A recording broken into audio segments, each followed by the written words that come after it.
सह नो भुनक्तु सह वीर्यं करवावहै तेजस्विनावधीतमस्तु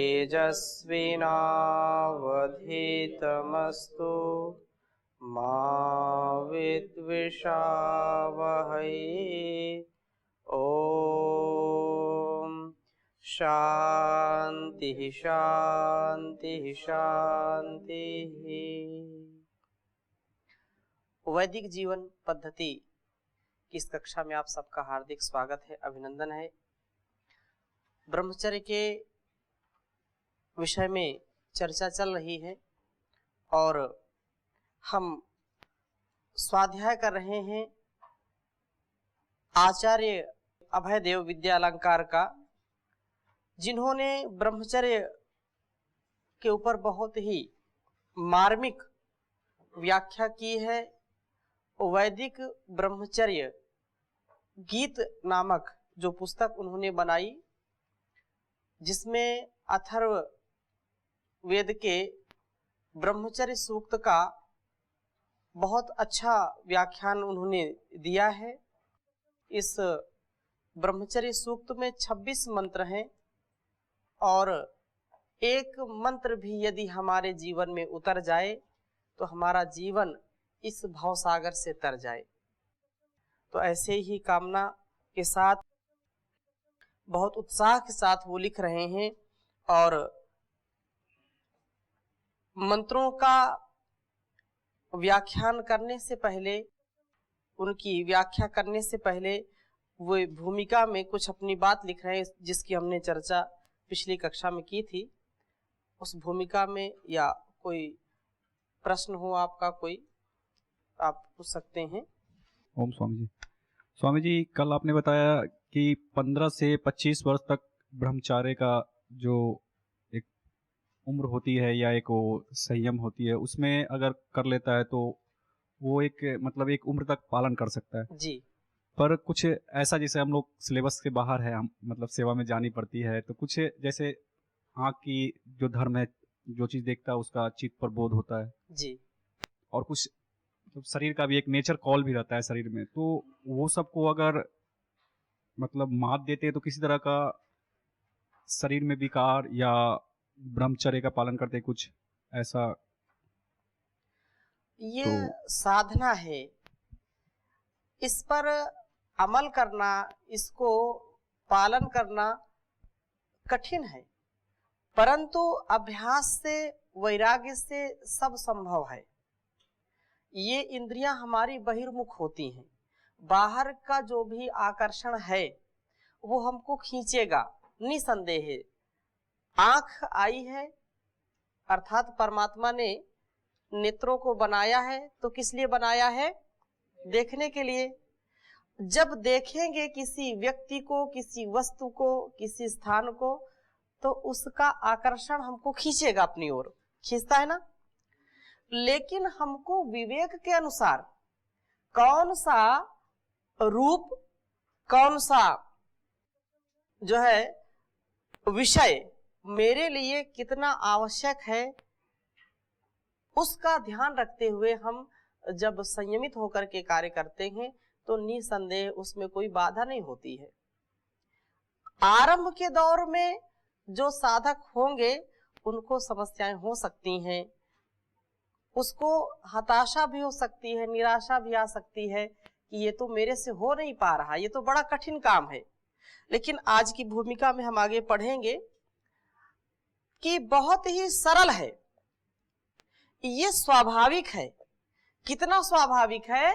जैसे आप बिना प्रयास के आंखों की पलकों को झपकते हैं, उठाते रहते हैं, गिराते रहते हैं, इसमें कोई पुरुषार्थ करते हैं क्या? अपने आप ये होता रहता है। ऐसे ही जब हम अभ्यास करेंगे तो जो आप कह रहे हैं कि हम जब प्रवास में जाते हैं या बाहर जाते हैं, मार्केट में जाते हैं या विद्यालय में जाते हैं, तो वहां का आकर्षण हमको खींचता है और उससे फिर शारीरिक भी जो है कुछ व्याधियां होंगी। निश्चित रूप से उससे विकार जब मन में आ गया तो शरीर में तो जरूर उतरेगा। तो मन में ही विकार ना आए, इसके लिए संयम आवश्यक है।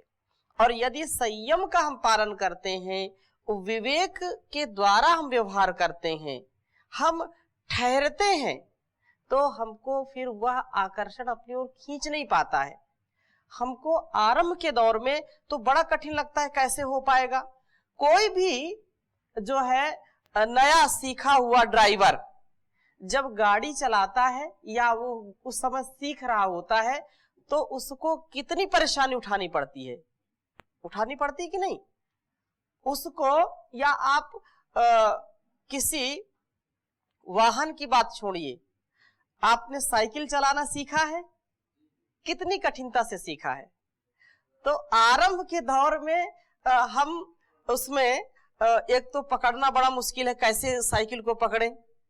वो हम सीधा करते हो तो टेढ़ी हो जाती है, वो कभी गिर भी जाती है, ऐसा होता है ना। बड़े मुश्किल में कहीं ऊंचे स्थान पर जाके चढ़ गए, अब चढ़ गए तो पैडल नहीं मिल रही, पैडल मिल गई तो हैंडल नहीं ठीक हो रही है। अब हैंडल संभाल रहे हैं तो ब्रेक नहीं लग रही, ऐसा होता है। यदि हम पैडल मारना चाहते हैं तो दृष्टि कहां जाएगी, पैडल में बिना देखे पैडल मार नहीं सकते, ऐसा होता है कि नहीं। क्योंकि वहां पर हम उसका प्रयास कर रहे हैं, उसका अभ्यास नहीं है हमको, हम नए नए दौर से गुजर रहे हैं। इसलिए उस साइकिल को चलाने वाला जब व्यक्ति सीखता है तो ये होता ही होता है, वो ब्रेक नहीं मार पाता, ब्रेक उसके हाथ में होती है लेकिन वो ब्रेक मार नहीं पाता और जाकर के कहीं गिर जाता है। मोटरसाइकिल या चार पहिए वाहन कोई भी हो, एक्सीलेटर जहां दबाना होता है वहां ब्रेक दब जाती है, जहां पर ब्रेक दबाना होता है वहां पर एक्सीलेटर दब जाता है। तो गाड़ी को जहां धीमा होना चाहिए वहां पर और तेजी से वह बढ़ जाता है। क्यों? आउट ऑफ कंट्रोल हो जाता है। क्यों? क्योंकि वहां पर विवेक काम नहीं करता है, वहां उसका अभ्यास हमने बनाया नहीं है। जब अभ्यास हो जाता है, संयमित हो जाता है, तो वह अपने आप स्वाभाविक हो जाता है। जब आप साइकिल चलाना सीख जाते हैं तो कभी ऐसी स्थिति नहीं होती, और कभी आप बचपन में जैसा किए हैं वैसा भी कभी आप कर लें तो वो करना कठिन होगा। एक वाहन चलाने वाला, बस चलाने वाला व्यक्ति जब आरंभ में बस चलाएगा तो उसको बड़ी सावधानी रखनी पड़ती है। वो बिल्कुल सीधा देखेगा, इधर उधर बातचीत नहीं करेगा, और बिल्कुल ब्रेक जो है एबीसी, एक्सीलेटर, ब्रेक और क्लच, तीनों को विशेष रूप से ध्यान देता रहता है। लेकिन यदि उसने जरा से भी लापरवाही की, जब उसका संयम नहीं था, तो वह निश्चित रूप से एक्सीडेंट करता ही करता है। जब अनियंत्रित होता है तो एक्सीडेंट होता ही होता है। ऐसी ही हमारी ये इंद्रियां हैं, ये हमारी इंद्रियां हमारे मन के द्वारा नियंत्रित होती हैं, और मन ने यदि संयम पूर्वक कार्य नहीं किया तो इंद्रियां तो आपको गड्ढे में गिराएंगी ही गिराएंगी। ठीक है ना। जहां आपको ब्रेक लगानी वहां पर आप जो है एक्सीलेटर दबाओगे, ऐसा होता ना, तीव्रता आएगी। जब तीव्रता आएगी तो एक्सीडेंट होने से कोई बचा नहीं सकता। लेकिन जब अभ्यास हो जाएगा तो उसी चालक को आप देखिए, वो फोन से बात भी करता है, सामने भी देखता है, ब्रेक भी मारता है, क्लच भी दबाता है, एक्सीलेटर भी लेता है, कहीं कहीं वो इधर उधर देखता भी रहता है। अनेक प्रकार से उसके व्यवहारों को आप कुछ कुछ रास्ते में खाता भी रहता है, कभी उसको बाधा नहीं आती। क्यों? क्योंकि उसने अपने अभ्यास को परिपक्व कर लिया है। ऐसे ही संयम की डोर से, विवेक की डोर से इस मन को आप बांध दीजिए। जब ये मन बंध जाएगा संयम से, विवेक से, वैराग्य से, तो चीजें आएंगी उस पे कभी विचलित नहीं होगा, क्योंकि वह स्वाभाविक हो जाएगा, अस्वाभाविक नहीं। स्पष्ट हुआ? तो आचार्य अभय देव जी इस वैदिक ब्रह्मचर्य गीत की भूमिका में आगे लिख रहे हैं, मैं यहां तक कहने को उद्यत हूं कि जैसे साधारण लोग आंख के झपकने को स्वाभाविक समझते हैं, परंतु आश्चर्य आदि की अवस्था के दृष्टांत से जान सकते हैं कि एक ऐसी अवस्था आ जाती जबकि एक तत्व के देख लेने से स्वभावतः निमेषोन्मेष बंद हो जाता है। कभी ऐसी कोई विशेष चीज हो जाती, ये तो स्वाभाविक है, आंख पलक झपकना स्वाभाविक है, लेकिन कभी ऐसी स्थिति भी आ जाती है कि व्यक्ति आश्चर्य से बिल्कुल एकटक, उसका बिल्कुल आंख खुली की खुली रह जाती है, ऐसा होता है। तो ऐसी स्थिति में हम इस बात का ध्यान रखें कि ब्रह्मचर्य भी एक स्वाभाविक प्रक्रिया है, और उस स्वाभाविक प्रक्रिया में जब हम उसको विशेष रूप से उसका पालन करते हैं, उसको ब्रह्म से जोड़ करके देखते हैं, ब्रह्म का आचरण करते हैं, ब्रह्म में विचरण करते हैं, तो पतन होने का कोई जो है भय नहीं होता है। करें कि इसकी आवश्यकता ही नहीं रहती, मनुष्य तब अनिमेष अथवा देव हो जाता है। अनिमेष हो जाता है अर्थात सब कुछ बिल्कुल उसको स्पष्टता हो जाती है, वह देखते हुए भी देखता नहीं, सुनते हुए भी सुनता नहीं, चखते हुए भी चखता नहीं। अर्थात ये जो रूप रस गंध है, आंखों से देखना, कानों से सुनना, रसना से चखना, नासिका से सूंघना और हाथ जो त्वचा है उससे स्पर्श करना, ये सब कुछ होते हुए भी उसमें कभी वह स्खलित नहीं होता, कभी उस बहाव में बहता नहीं है।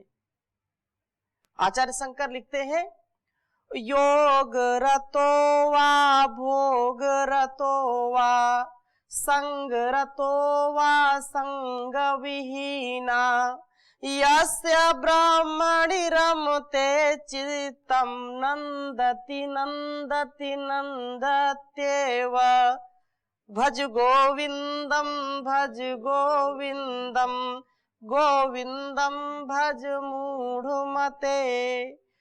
जो इस का दीवाना हो जाता है, जो ब्रह्मचर्य का अखंड प्रतिपालक हो जाता है, दृढ़ता के साथ इसको पालन करने का सामर्थ्य अर्जित कर लेता है, रोग हो, भोग हो, योग हो, हमेशा वो समत्व में रहता है।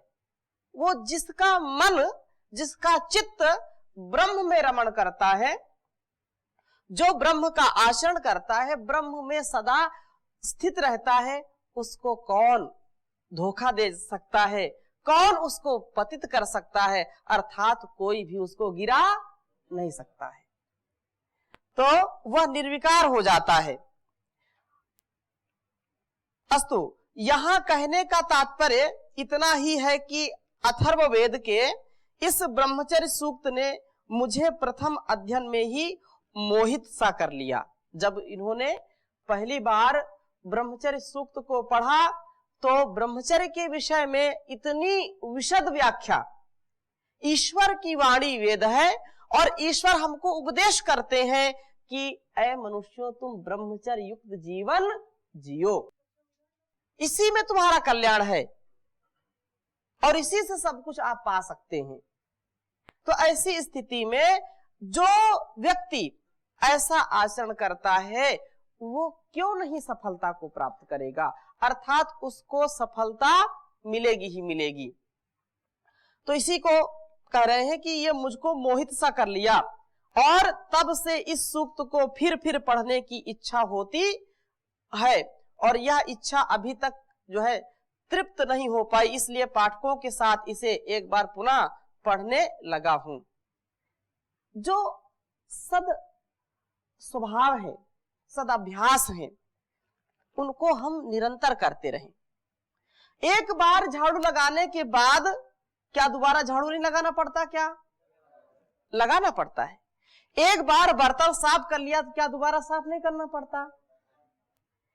कितना आलीशान मकान हो, बहुत अच्छा हो और चारों तरफ से उसको बंद कर दिया जाए, अच्छी बार एक बार अच्छी से सफाई कर दें और उसको बंद कर दीजिए। कुछ दिन बाद देखेंगे अंदर कि वह बहुत ज्यादा मलिन हो जाता है, अपने आप पता नहीं कहां से धूल आ जाती है, अपने आप उसके कोने कोने में जो है मकड़ी अपना जाल बना लेती है। कहने का आशय यह है कि ऐसा ही ये हमारा मकान है, ये हमारा जो शरीर है, मन मंदिर है, तो मंदिर में रोज झाड़ू पोछा लगाते हैं कि नहीं लगाते? लगाते हैं। और जो देवता होता उसको नहलाते भी हैं। तो इस मन के देवता को जान के पानी से नहलाइए, इसमें रोज जान के जो है फिनाइल से पोछा लगाइए, गोनाइल से लगाइए, क्योंकि ये गो इंद्रियों को भी बोलते हैं। ये जो इंद्रियां हमारी इनको भी क्या बोलते हैं? गो बोलते हैं। गो माने अंग्रेजी में बोलते हैं जाना, और इसको संस्कृत में भी गमन करने वाली ही इंद्रियां है, ये गमनशील हैं, गति करती हैं। तो ये इंद्रियों को हम संयमित रखने का कार्य करें। जैसे रोज घर में माता और घर के जो भी सदस्य हैं वो घर की सफाई करते हैं ताकि घर में कोई गंदगी ना रहे, ऐसे ही मन मंदिर में हम रोज झाड़ू लगाते रहें, पोछा लगाते रहें, क्योंकि ये स्वाभाविक है। यदि झाड़ू पोछा नहीं लगाएंगे तो धूल मिट्टी आएगी आएगी। इस बात को क्यों कह रहे हैं? इसलिए कह रहे हैं कि कुछ लोग थक जाते हैं, अरे वही रोज बात, वही ब्रह्मचर्य की बात, वही ब्रह्मचर्य की बात, वही आध्यात्म, वही धर्म, क्या एक बार सुन लो हो गया, कोई नई सी नहीं बात लगती। रोज आप रोटी खाते हैं, रोज आप दाल चावल खाते हैं, वो पुराना नहीं लगता आपको? जब भूख लगती है तो नया सा लगता है कि नहीं? कभी ऐसा मन में आता है आज ये तो बहुत पुराना हो गया, इसको छोड़ो। जब पिपासा है तो जो भी पीने को मिलेगा वही आपके लिए अमृत के समान होगा, है कि नहीं? जो जान की पिपासा है, जहां से जान मिलेगा, जहां से आत्म संतुष्टि मिलेगी, उसको बार बार करने का मन होता है।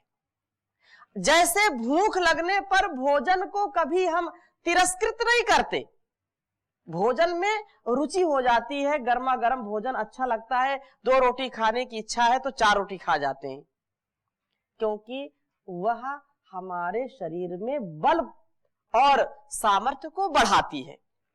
ऐसे ही जो ज्ञान का पिपासु है, जो ब्रह्मचर्य की दीक्षा शिक्षा से अपने को संयमित करना चाहता है, उसके लिए रोज ये नई बात लगती है, रोज लगता है कि इसको सुनते रहो। क्यों? क्योंकि मन में कोई विकार ना आने पाए। काम वासना अब्रह्मचर्य रूपी जो धूल मिट्टी है, जो खरपतवार है, जो कुसंस्कार है, वो पनपने ना लगे, इसलिए रोज इस पर जो है झाड़ू लगाना चाहिए। कितनी अच्छी तेज धार कर दो आप गड़ासे की या कोई भी चाकू आदि की, वो धीरे धीरे उसमें जंग लगना शुरू हो जाएगा। इसलिए और जो अस्त्र शस्त्र होते हैं उनकी रोज सफाई होती है कि नहीं? मिलिट्री में भी वो चाहे चलाए नहीं, लेकिन एक काम है कि अपने जो है, जो बंदूक है, जो रिवाल्वर है, या जो गन मशीन है, जो कुछ भी है, तो उसको वो रोज साफ सफाई उसकी करते हैं। ऐसे ही यदि मन से पवित्रता युक्त कार्य कराने हैं, इसको संयमित रखना है, तो रोज ब्रह्मचर्य के गीत गाना है, इसमें शर्माना नहीं, इसको रोज गाना है, और इसको गा करके इसको जीना है। यही बात, ये बहुत ही दीवाने हैं, यही बात कह रहे हैं कि मैं इस ब्रह्मचर्य रूपी जो जान है इससे मैं तृप्त नहीं हो पाया। इतने बार पढ़ा, जाना, समझा, लेकिन अभी तक तृप्ति मिली नहीं। तो पाठक यह ना कहें कि इस सूक्त पर पहले ही कई उत्तम उत्तम व्याख्याएं वे पढ़ चुके हैं।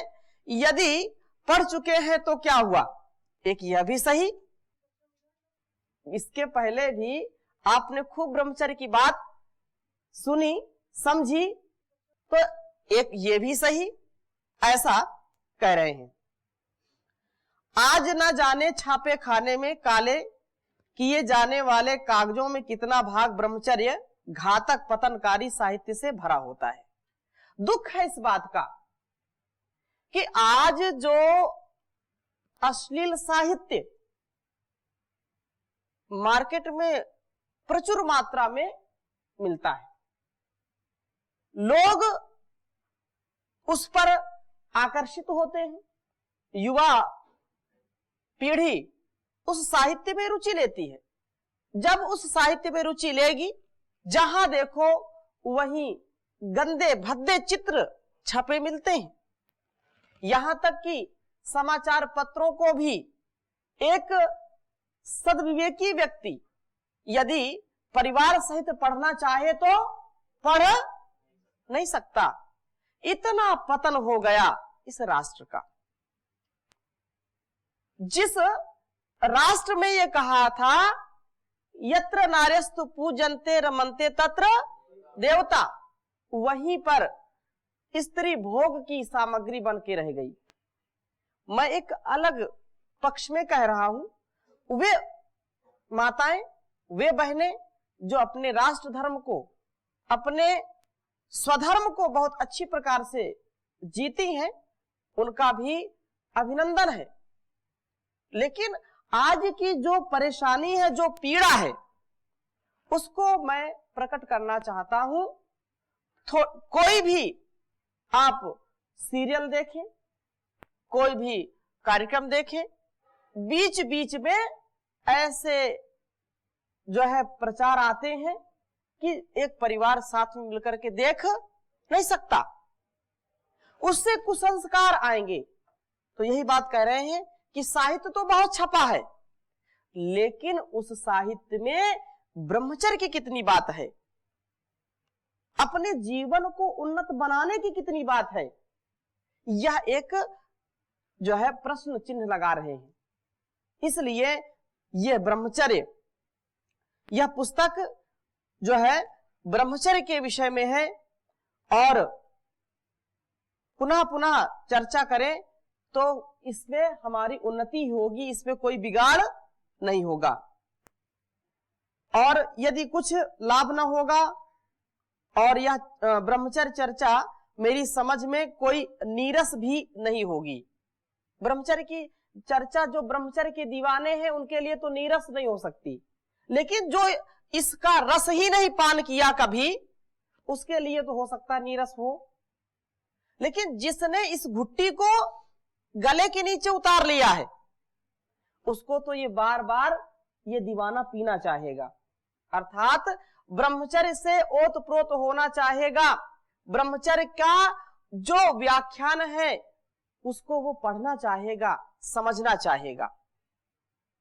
ये विशेष बात कह रहे हैं, और कह रहे हैं कि इसलिए वह चर्चा करता है, लेखक को भी इसमें रस आता है, तो कोई और भी ऐसे ही साथी मिलेंगे। भाई देखो, समाज में हर प्रकार के लोग होते हैं। एक नशा करने वाले व्यक्ति को नशेड़ी मिलते हैं, मिलते कि नहीं मिलते? एक आध्यात्म में चलने वाले को आध्यात्मिक व्यक्ति मिलते हैं।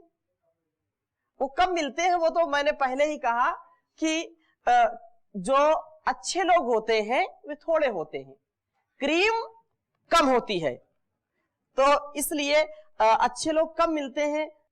जब खेत में आप जाते हैं तो खेत में फसल किसान बहुत अच्छी प्रकार से बोता है, लेकिन कभी कभी ऐसा होता है कि यदि उसकी देखभाल न की जाए तो खरपतवार ज्यादा होगा, फसल कम दिखाई पड़ेगी। ऐसे ही समाज की स्थिति है। फसल के रूप में जो अच्छे बीज, उन्नत किस्म के बीजों से जो फसल खड़ी होती है, ये बीच में जो खरपतवार होते हैं उसको दबाने का प्रयास करते हैं। तो खरपतवार को हम जो है निराई गुड़ाई से दूर करते रहते हैं। एक छोटा सा किसान, छोटी खेती हो तो भी उसको बहुत पुरुषार्थ करना पड़ता है, सदा उसके पीछे लगा रहता है, वो लगा रहता है कि नहीं। तो ब्रह्मचर्य का पालन, इन इंद्रियों का जो है दमन, ये बहुत आवश्यक है। इस पे सतत लगे रहना पड़ता है। उन युवक और युवतियों को जो इस जीवन को जीना चाहते हैं, उनको बहुत पुरुषार्थ पूर्वक ये बात जरूर अपनानी चाहिए कि हमारा ध्येय क्या है, लक्ष्य क्या है, और इस लक्ष्य को प्राप्त करने के लिए उनको विशेष पुरुषार्थ करके आगे बढ़ना पड़ेगा। तो कह रहे हैं कि मैं तो इसको स्वीकार किए लेता हूं कि मैं ब्रह्मचर्य के पीछे दीवाना हूं, मैं पागल हूं। लोग कुछ भी कहें, लोगों के चक्कर में नहीं रहना। कुछ तो लोग कहेंगे, लोगों का काम है कहना। सबसे बड़ा है रोग, क्या कहेंगे लोग। तो इस स्थिति को ये कह रहे, जो लोग कुछ समझे, मैं तो ब्रह्मचर्य का दीवाना हूं, ब्रह्मचर्य के पीछे मैं तो पागल हूं, और पर मैं इसलिए दीवाना हूं क्योंकि ब्रह्मचर्य का चमकता हुआ सूर्य मुझे अत्यंत प्यारा है और आकर्षक लगता है। मैं उससे अपने को बहुत दूर पाता हूं जब मैं उसके नजदीक पहुंच जाऊंगा। इसलिए मुझ द्वारा की गई इस ब्रह्मचर्य चर्चा में ही वे रस ले सकेंगे कि जो मुझ जैसे ब्रह्मचर्य जीवन के पिपासु हैं, अर्थात ब्रह्मचर्य जीवन चाहते हैं।